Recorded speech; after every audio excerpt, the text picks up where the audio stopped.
امام محمد باقر علیہ السلام علماء اور دانشوروں کی نگاہ میں۔ امام محمد باقر علیہ السلام کی شخصیت نہ صرف شیعوں کی نظر میں ممتاز حیثیت رکھتی ہے، بلکہ آپ علیہ السلام اہل سنت کے نزدیک بھی بے مثل اور منفرد شخصیت کے مالک ہیں۔ یہاں بعض تاثرات پیش کیے جاتے ہیں۔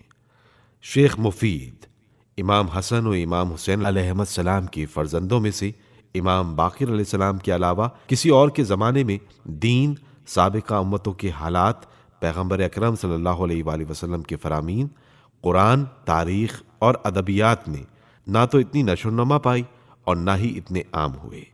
ابن حجر عسقلانی ابو جعفر محمد باقر علیہ السلام نے اس قدر علوم کے پوشیدہ خزانے، احکام کے حقائق، حکمتوں اور لطائف کو آشکار کیا ہے کہ آپ کا یہ کردار سوائے بے بصیرت عناصر کے کسی پر بھی پوشیدہ نہیں رہا ہے۔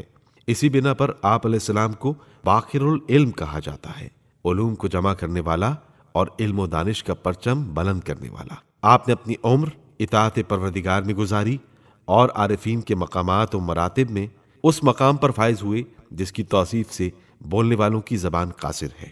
آپ علیہ السلام سے سلوک اور معرف میں بہت سے کلمات نقل ہوئے ہیں۔ عبداللہ ابن عطا میں نے کہیں بھی علماء کو اس قدر چھوٹا نہیں پایا جتنا کہ میں نے انہیں ابو جعفر کی بارگاہ میں چھوٹا پایا۔ حافظ شمس الدین ابو عبداللہ محمد ابن احمد ذہبی شافعی ابو جعفر ان شخصیات میں سے ہیں جنہوں نے علم و عمل، سیادت اور شرف نیز وساقت و متانت کو اپنی ذات میں یکجا کر دیا تھا اور خلافت کی اہلیت رکھتے تھے۔ امام محمد باقر علیہ السلام پہلی اسلامی یونیورسٹی کے بانی۔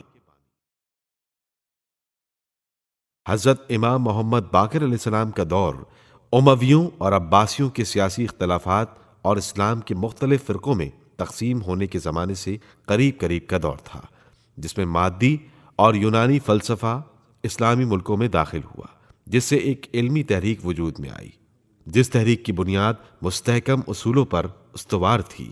اس تحریک کے لیے ضروری تھا کہ دینی حقائق کو ظاہر کرے، خرافات اور نقلی احادیث کو نکال باہر کرے، ساتھ ہی زندیقوں اور مادہ پرستوں کا منطق اور استدلال کے ساتھ مقابلہ کر کے ان کے کمزور خیالات کی اصلاح کرے، نامور دہریوں اور مادہ پرست علماء کے ساتھ علمی مناظرہ کرے۔ یہ کام امام وقت حضرت امام محمد باقر علیہ السلام کے سوا کسی اور کے بس کا نہ تھا۔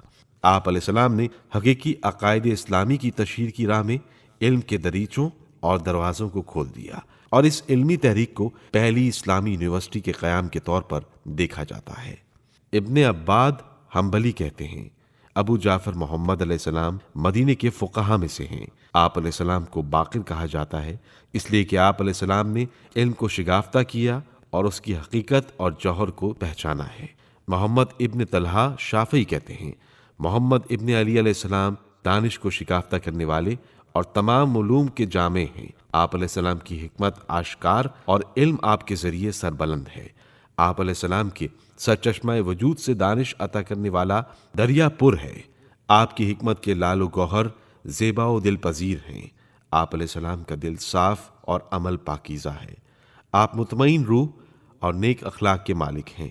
اپنے اوقات کو عبادت خداوند میں بسر کرتے ہیں، پرہیزگاری و ورع میں ثابت قدم ہیں۔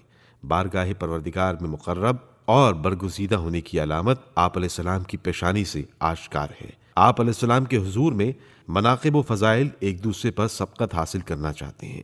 نیک خصلتوں اور شرافت نے آپ سے عزت پائی ہے۔